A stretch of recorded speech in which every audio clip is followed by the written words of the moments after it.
ప్రేమపూర్వకంగా ఆహ్వానిస్తున్నాం. ప్రార్థించండి, పాలు పంపులు పొందండి.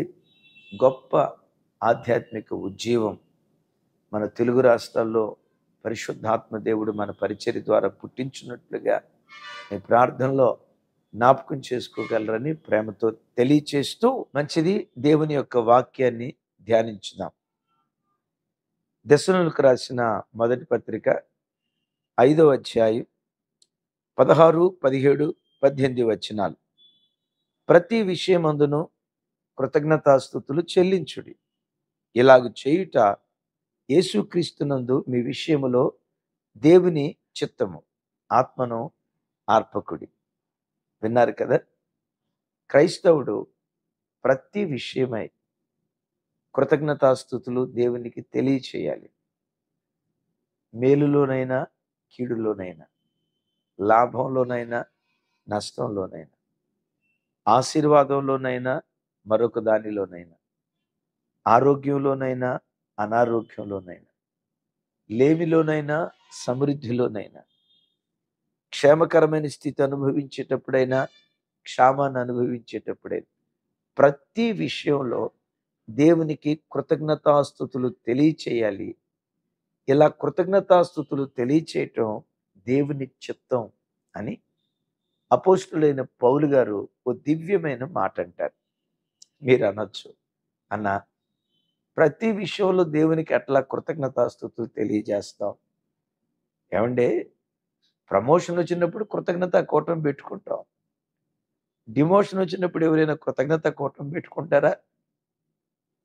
ఆరోగ్యం వచ్చినప్పుడు కృతజ్ఞత కూటమి పెట్టుకుంటాం. అనారోగ్యం వచ్చినప్పుడు ఎవరైనా కృతజ్ఞత కూటమి పెట్టుకుంటారా? కొన్నిసార్లు బైబిల్ మనం చదువుతూ ఉంటే విడ్డూరంగా, వెర్రితనంగా మనకు అనిపిస్తాయి. కానీ అద్భుతం తెలుసా, ఆ మాటలు వెర్రితనంగా అనిపించవచ్చు, కానీ సిలువను గూర్చిన వార్త నశించిపోతున్న ప్రజలకు వెర్రితనం, రక్షించబడుతున్న మనకు దేవుని శక్తి అయి ఉన్నది. ఆమేన్. స్తుతిలో దాగిన 5 శక్తులు, స్తుతిలో దాగిన 5 శక్తులు. ప్రతి విషయంలో ప్రభుని స్తుతించాలి, ప్రతి విషయంలో. అందుకనే ఫిలిప్పీలకు రాసిన పత్రికలో అపోస్తులైన పౌలు గారు మాట్లాడుతూ 4వ అధ్యాయం చూడండి 6వ వచనంలో అంటాడు, దేనిని గూర్చి చింతపడకుడు గాని ప్రతి విషయంలోనూ ప్రార్థన విజ్ఞాపనముల చేత కృతజ్ఞతాపూర్వకముగా మీ విన్నపములు దేవునికి తెలియచేయుడి. విన్నారా? దేని గూర్చి చింతపడదు.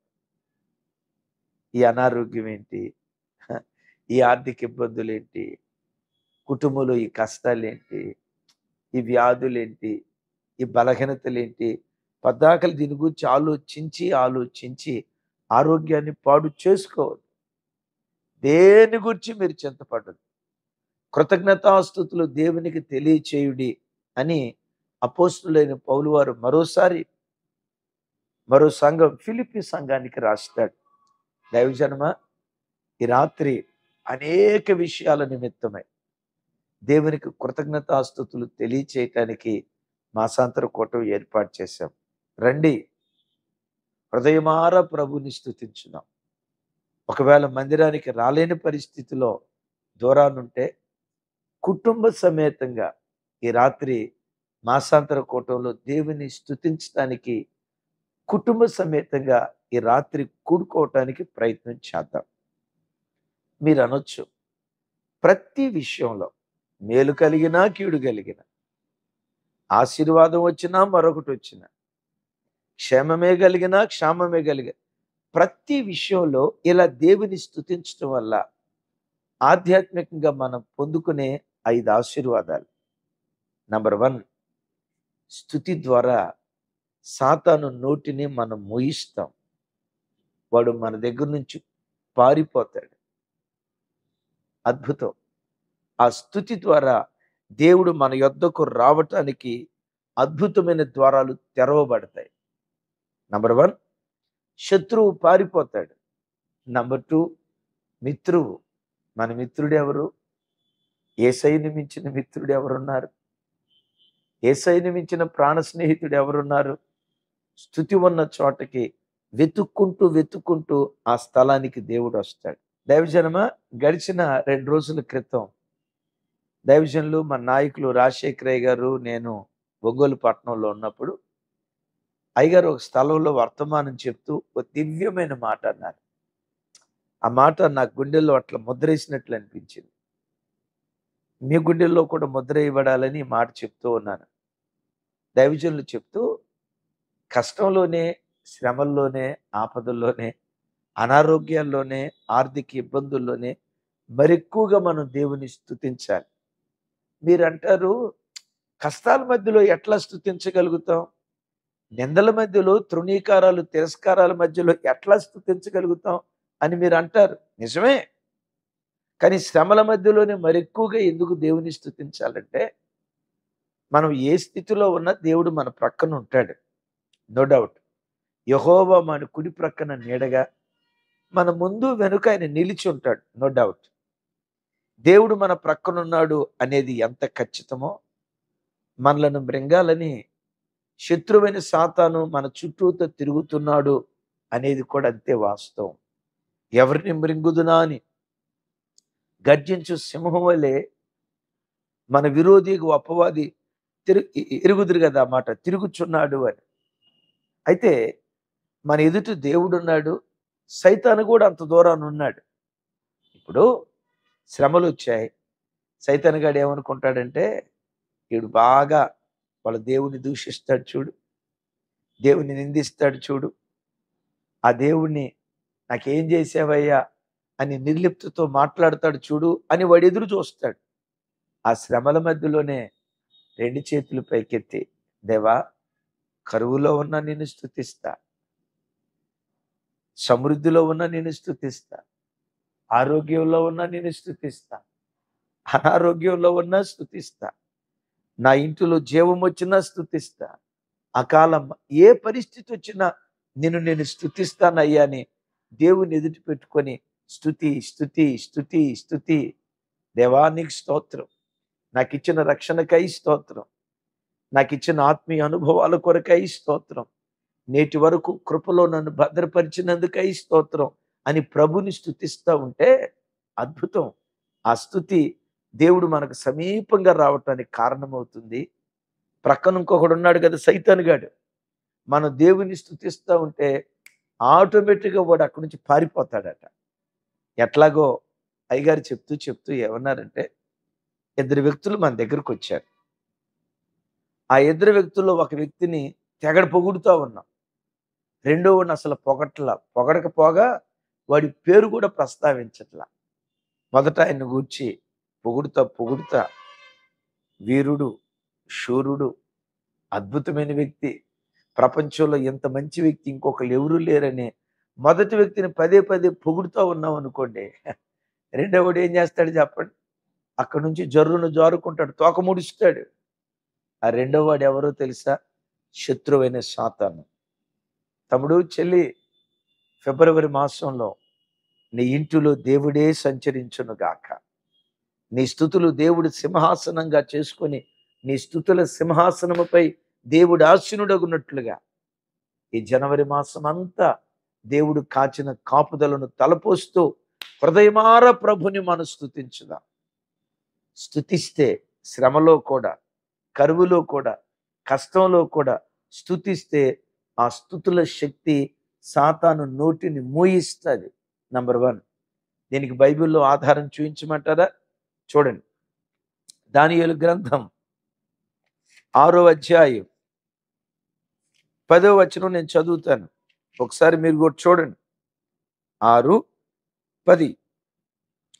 ఇట్టి శాసనము సంతకము చేయబడినని దానియేలు తెలుసుకునినను అతడు తన ఇంటికి వెళ్ళి యథాప్రకారముగా అనుదినము మారు మోకాళ్ళుని తన ఇంటి పైగది కిటికీలు యెరూషలేము తట్టు తెరవబడి ఉండగా తన దేవునికి ప్రార్థన చేయుచు ఆయనను స్తుతించుచూ వచ్చెను. Praise the lord. విన్నారా? స్తుతించుచూ వచ్చెను. ఎప్పుడు? ఇట్టి శాసనము సంతకము చేయబడినని దానియేలు ఎరిగి. ఎవడైతే ప్రార్థన చేస్తాడో వాడు సింహాల బోనులో వేయబడతాడు. బబులోను దేశంలోనే ప్రార్థనాపరుడు దానియేలు. ప్రార్థనాపరుడికి వచ్చిన కష్టం ఏంటి? సింహాల బోన్లో వేయబడతావని. ఆ మాట విని, అయ్య బాబోయ్, నేను ఇంత ప్రార్థన చేసుకుంటా ఉంటే ఇట్లాంటి శాసనం వచ్చింది ఏంటి? అసలు దేవుడు అనేవాడు ఉన్నాడా? దేవుడు అనేవాడు ఉంటే ఈ కష్టం ఎందుకు వస్తుంది అని సనుగుతా గొనుగుతా దానియేలు లేడు. అట్టి శాసనము సంతకము చేయబడినని దానియేలు తెలుసుకునినను మేడగది మీదకి వెళ్ళి ప్రార్థించుచు స్తుతించుచు వచ్చెను. బా, ఆ శ్రమకాలంలో కూడా దేవుని స్తుతిస్తూ వచ్చాడు. ఆ తర్వాత సింహాల బోన్లో వేయబడ్డాడు. ఏం జరిగింది? సింహాల నోళ్ళు ముయ్యబడ్డాయి. రాజు అంటాడు, జీవము కలిగిన దేవుని సేవకుడైన దానియేలు, నిత్యము నీవు స్తుతించుచున్న, నీవు సేవించుచున్న నీ దేవుడు నిన్ను రక్షించగలిగనా అంటాడు. వాళ్ళన్నారు రోజుకొచ్చి 3 మార్లు ప్రార్థన చేస్తాడని. రాజు అంటాడు, ఒరి పిచ్చోళ్ళారా, దానియేలు రోజుకొచ్చి 3 మార్లు ప్రార్థన చేసి ముగించే బ్యాచ్ కాదు, నిత్యము స్తుతించేవాడు. Praise the lord. కరువులో ఉన్నా స్తుతిస్తాడు, సమృద్ధిలో ఉన్నా స్తుతిస్తాడు, సింహాసనం మీద కూర్చున్న స్తుతిస్తాడు, సింహాల బోనులో పడవేయబడిన స్తుతిస్తాడు. నిత్యము స్తుతించే దానియేలు ఆ స్తుతి సింహాల నోళ్ళు మూయించేసింది. తమ్ముడు, గడిచిన దినాల్లో ఏ శత్రువు నీ మీద బొబ్బరిలుచు గాండ్రిస్తా వచ్చాడో, ఫిబ్రవరి మాసం యేసు నామం పేరిట సాతానుగాడి నోరు మూయించబడును గాక. మూయించబడాలంటే ఈ రాత్రి ఏం చేద్దాం? రండి, హృదయమార స్తుతించుదాం. ప్రతి విషయమై పొందుకున్న మేలును బట్టి, అనుభవించిన ఆశీర్వాదాన్ని బట్టి, పొందుకున్న ఆరోగ్యాన్ని బట్టి, దేవుడు అనుగ్రహించిన ప్రతి మేలును బట్టి, జరగని మేలును బట్టి కూడా హృదయమార స్తుతించుదాం. శత్రువు నోళ్ళు దేవుడు మూయిస్తాడు స్తుతుల శక్తి ద్వారా. రెండవది, స్తుతి ద్వారా వాడు వెళ్ళిపోతాడు. అదే స్థుతి ద్వారా దేవుడు మరెక్కువ సమీపంగా మన కొరకు దాచిపెట్టిన దాన్ని తీసుకొని వస్తాడు. చూడండి, 50వ కీర్తన 23వ చరణం. స్తుతి యాగము అర్పించువాడు నన్ను మహిమపరుచుచున్నాడు. నేను వానికి దేవుని రక్షణ కనపరుచున్నట్లు వాడు మార్గమును సిద్ధపరుచుకొనును. బా, స్తుతించేటప్పుడు యాగమైపోవాలి. ఏమన్నాడు స్తుతిని? స్తుతి యాగము. యాగము, యాగం అంటే కాలిపోవటం కదా, నిజమే. నష్టం పొందుకున్నవాడు ఎలా స్తుతించగలడు? డిమోషన్ పొందుకున్నవాడు ఎలా స్తుతించగలడు? ఇంట్లో మరణం సంభవించిన వాడు ఎలా స్తుతించగలడు? ఆస్తులు ఐశ్వర్యాలు కోల్పోయిన వాడు ఎలా స్తుతించగలడు? ఒకవేళ ఆ వ్యక్తి స్తుతిస్తే అది యాగం కాదా? అందుకనే అంటాడు స్తుతి యాగము, స్తుతి యాగము. ఆ స్తుతి యాగము నర్పించిన వాడే భక్తుడైన యోబు. ఆ స్తుతి యాగము నర్పించిన వాడే భక్తుడైన దావీదు. విన్నారా? ఆ స్తుతి యాగము నర్పించిన ఆ భక్తులను దేవుడు విడిచిపెట్టాడా? సర్వం కోల్పోయాను అని అనుకున్న, సర్వం కోల్పోయాడు అని అనుకున్న యోబు జీవితంలో 2 అంతల దేవుడు అనుగ్రహించాడు. కారణం ఏంటో తెలుసా? దేవుని రక్షణ కనపరుచున్నట్లు తాను మార్గాన్ని సిద్ధపరుచుకున్నాడు. తరమబడ్డాడు అనుకున్న దావీదు, చెరలో పడ్డాడు అని అనుకున్న దావీదు బ్రతుకును చెరలో నుండి సింహాసనానికి దేవుడు లేవనెత్తలేదా? ఎందుకు వారి జీవితాల్లో ఈ కార్యం జరిగిందో చెప్పంటారా?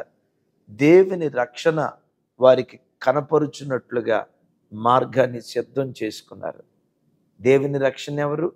యేసుక్రీస్తు వారు. రక్షకుడు ఎవరు? యేసుక్రీస్తు వారు. ఆ రక్షకుడు వెతుక్కుంటూ వాళ్ళ దగ్గరకు వచ్చాడు. స్తుతిలో దాగిన మొదటి శక్తి, శత్రువు నోరు మూయించబడుతుంది, వాడు పారిపోతాడు. రెండవది, దేవుడు వెతుక్కుంటూ మన దగ్గరకు వస్తాడు. ఆమేన్. మూడవది, ప్రతి విషయంలో మేలైనా కీడైనా, లాభమైనా నష్టమైనా, తమ్ముడా, ఈ రోజు నుండి మనస్సులో కూడా దేవుని మీద సనగకు. నిషీది రాత్రిలో కూడా హృదయమార ప్రభుని స్తుతిస్తూ ఉండు. స్తుతిలో యాగమైపోతూ ఉండు. అలా చేస్తే అంటాడు కదా, ప్రతి విషయములో కృతజ్ఞతాస్తుతులు తెలియచేయుట యేసుక్రీస్తునందు దేవుని చిత్తమై ఉన్నది. అంటే కృతజ్ఞతాస్తుతి తెలియచేసేవాడు దేవుని చిత్తాన్ని నెరవేర్చేవాడు. ఎవరి చిత్తం?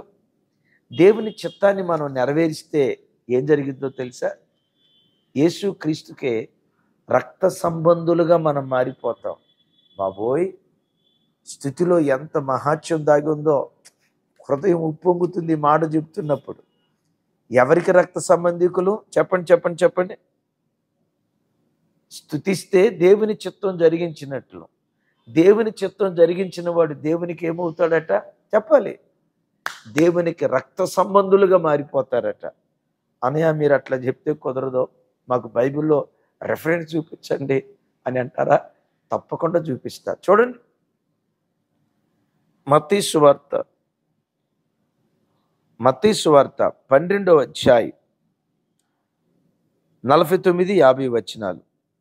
ఆయన శిష్యుల వైపు చేయి చాపి, ఇదిగో నా తల్లియు నా సహోదరులను, పరలోకమందున నా తండ్రి చిత్తము చొప్పున చేయువాడే నా సహోదరుడు, నా సహోదరి, నా తల్లియు అనెను. పరలోకమందలి దేవుని చిత్తము చొప్పున జరిగించువాడే నా సహోదరుడు, నా సహోదరి, నా తల్లి. ఈ సంఘటన మీరు ఎరుగుదురు కదా. శిష్యులు యేసయ్యతో అంటారు, బోధకుడా అదిగో నీ తల్లి, సహోదరుడు, సహోదరి వచ్చారు అని అంటే అక్కడ ప్రభు వాడిన పదం. ఎవరట యేసయ్యకు సహోదరులు? ఎవరట యేసయ్యకు సహోదరులు? దేవుని చిత్తమును జరిగించువారే ఆయన సహోదరులు. నేనంట, ఎవరు దేవునికి సహోదరులు? దేవుని చిత్తం చేసేవాడు. ఎవరు దేవుని చిత్తం చేసేవాళ్ళు? ప్రతి విషయములో దేవునికి కృతజ్ఞతాస్తుతులు తెలియచేసేవాడు. యేసయ్యకు మహిమ కలుగును గాక. రక్త సంబంధం ఎంత గొప్పదో చెప్తా. ఊరిలో ఒక సామెత ఉంది. ఊరిలో ఉన్న తమ్ముడు వర్షంలో దడిస్తే పట్టణంలో ఉన్న అన్నకు జలుబు చేసిద్దట. విచిత్రం. పట్టణంలో ఉన్న అన్నకు జలుబు చేస్తే ఊరిలో ఉన్న తమ్ముడికి జ్వరం వచ్చేస్తుందంట. ఇది ఏమంటారు? రక్త సంబంధం. రక్త సంబంధం. రక్త సంబంధం ఎంత గొప్పదో కదా. ఎంత గొప్పదో అర్థం కావాలంటే యోసేపుని చూడటానికి 11 మంది తోబుట్టువులు వచ్చారు. విచిత్రం తెలుసా? అందరికీ ఒక వంతు ఇచ్చి యోసేపుకి యోసేపు 10 మంది అన్నలకు ఒక వంతు ఇచ్చి బెన్యామీనికి ఎంత ఇచ్చాడు చెప్పండి? కింద కామెంట్ బాక్స్లో రాయండి. ఎంత ఇచ్చాడు? అందరికీ ఒక వంతు అయితే బెన్యామీని దగ్గరికి వచ్చేసరికి 5 అంతలు ఎక్కువ ఇచ్చాడట. దైవజన్మ. అందుకనే ప్రతి విషయమై దేవునికి కృతజ్ఞతాస్తుతులు చెప్పు. రాగల ఫిబ్రవరి మాసంలో 5 అంతలు ఎక్కువగా దేవుడు నీకు అనుగ్రహించును గాక. అలా దేవుడు మనకు అనుగ్రహించున్నట్లుగా రండి, మాసాంతర కూటంలో పాలు పంపులు పొందండి. కృతజ్ఞతాస్తుతులు దేవునికి ప్రతి విషయమై, కరువైన, ఖడ్గమైన, వస్త్రహీనత అయినా ప్రతి విషయమై కృతజ్ఞతాస్తుతులు తెలియచేద్దాం. స్థితిలో దాగిన శక్తి, శత్రువు నోళ్ళు మూయించబడతాయి, వాడు పారిపోతాడు. రెండవది, ప్రభు మన దగ్గరకు వస్తాడు. మూడవది, ఇప్పుడు విన్నాం కదా, ప్రభుకే సాక్షాత్తు రక్త సంబంధులుగా మారిపోతాం. నాలుగవది, అద్భుతమైన మాట. దశలోనే పత్రికలో 18వ వచనంలో అంటాడు కదా, ఆత్మను ఆర్పకుడి. ప్రతి విషయంలో నువ్వు ప్రభుని స్తుతిస్తూ ఉంటే నీ ఆత్మదీపం దేదీప్యమానమైన జ్యోతిగా దేవుని సన్నిధిలో ప్రకాశించటం ప్రారంభిస్తుంది. ఎందుకో చెప్పంటారా? ఇప్పుడు ఏదైనా ఒక విషయమై చింత పెట్టుకొని ఎంత ప్రార్థన చేసినా ఏమి ఇచ్చేయట్లేదు దేవుడు, ఎంత ఉపవాసం ఉన్నా ఈ కష్టాలే కదా అని హృదయంలో కృంగుబాటు ఉందనుకో. హృదయంలో కృంగుబాటు ఉందా? హృదయంలో కృంగుబాటు ఉందనుకో, ఆత్మ ఏమని ప్రార్థన చేస్తావులే, ఏం ప్రార్థన చేసినా అంతే, ప్రార్థన చేయని వాళ్ళు అని ఆత్మదీపం మెల్లిగా ఆరిపోవటం ప్రారంభిస్తుంది. అందుకని దైవజనమ, చుట్టూతో ఉన్న పరిస్థితులు ఎప్పుడు భక్తి జీవితం మీద ప్రభావితం చూపించకుండా నిషీది రాత్రిలో కూడా హృదయమార గంతులేస్తూ ప్రభుని స్తుతిస్తూ ఉంటే నీ ఆత్మదీపం దేదీప్యమానమైన జ్యోతిగా ప్రకాశించటానికి దేవుడు కృప చూపిస్తాడు. అందుకనే పౌలు గారు అంటారు కదా, సంతుష్టి సహితమైన దైవభక్తి గొప్ప గొప్ప లాభదాయకము. ఏది లాభదాయకం? సంతుష్టి సహితమైన దైవభక్తి. ప్రభు బిడ్డలు ప్రభు ఇచ్చిన దాన్ని బట్టి సంతుష్టితో దేవుని స్తుతిస్తూ ఉంటే ఆ సంతుష్టితో కూడిన హృదయములో నుండి కృతజ్ఞత ఆరాధన ప్రారంభమవుతుంది. స్థుతిలో దాగిన 4వ శక్తి, నీ ఆత్మదీపం వెలిగించబడతాది. ఆఖరి మాట చెప్తాను, ప్రతి విషయంలో స్తుతించడం దేవుని చిత్తం అని విన్నాం కదా కదా అద్భుతం. దేవుని చిత్తాన్ని జరిగిస్తే అంటాడు యోహాను భక్తుడు 1 యోహాను పత్రికలో, లోకము దాని ఆశలు గతించిపోతాయి, కానీ దేవుని చిత్తమును జరిగించువాడు నిరంతరము నిలుస్తాడు. బా, ఎంత అద్భుతమైన మాట. లోకాశల వెంట పరిగెత్తేవాడు గతించిపోతాడు, కాలగమనంలో కొట్టుకొని పోతాడు, వాని ఆత్మ రేపు నరకానికి వెళ్ళిపోతాడు. ప్రతి విషయములో దేవుని స్తుతించేవాడు యహమందు పోరాట భూమిలో నిలుస్తాడు, పరలోకమందు నిలుస్తాడు. తమ్ముడా, నా చేతులెత్తి నిన్ను, నీ కుటుంబాన్ని, చెల్లి, నీ పిల్లల పిల్లలను దీవిస్తున్నాను. ఈ భూలోకంలో ఎన్ని పోరాటాలు వచ్చినా ఈ పోరాట భూమిలో నిలిచి నీవు, నీ పిల్లలు విజయులుగా మార్చబడుదురుగాక. విజయోత్సవంతో దేవుడు ఊరేగించునుగాక. భూలోకంలో నిలవబడటం స్వల్పం, అంతకంటే విశేషంగా యహమందే కాదు పరమందు నిలిచేవారిగా నా దేవుడు మిమ్మల్ని ఆశీర్వదించునుగాక. ఇలాంటి కార్యాలు చేయాలంటే చెప్పండి, ఏం చేయాలి? సనగాల? నో. గొనగాల? నో. ప్రతి విషయమై మేలు పొందుకున్నప్పుడేనా? నో. మేలు పొందుకున్నప్పుడు కీడు, ప్రతి విషయమై కృతజ్ఞతాస్తుతులు తెలియచేసేవారిగా మనం ఉంటే రాగల ఫిబ్రవరి మాసం, ఫిబ్రవరి కాదు బ్రతుకు కాలం, ఈ 5 ఆశీర్వాదాలు మీ సొంతంగా దేవుడు మార్చునుగాక. చిన్న ప్రార్థన చేస్తాను, రాత్రికి మాసాంతర కూటంలో కలుసుకుందాం. తండ్రి, నిరంతరం స్తుతించేవారిగా నేను ఎల్లప్పుడూ యెహోవాను స్తుతిస్తానని దావీదు భక్తుని నోట ఉన్న మాట నా నోట, నీ ప్రజల నోట మీరు ఉంచండి. ఎల్లప్పుడూ స్తుతించే ప్రజలుగా మమ్మను చేయుదురుగాక. ఈ రాత్రి జరగబోతున్న మాసాంతర కూటం కొరకు స్తోత్రం. యేసు నామం పేరిట ఈ వాక్యం విన్న ప్రతి బిడ్డ ఈ 5 ఆశీర్వాదాలు సొంతం చేసుకుందురుగాక. ఈ ప్రార్థన మనవులు యేసు నామంలో పొంది ఉన్నాం తండ్రి. తండ్రి అయిన దేవుని ప్రేమ, కుమారుడైన యేసుక్రీస్తు వారి దివ్య కృప, పరిశుద్ధాత్మ దేవుని అన్యోన్య సహవాసం మనకు సకల పరిశుద్ధులకు సదా తోడయుండి నడిపించునుగాక. ఆమేన్. Thank you.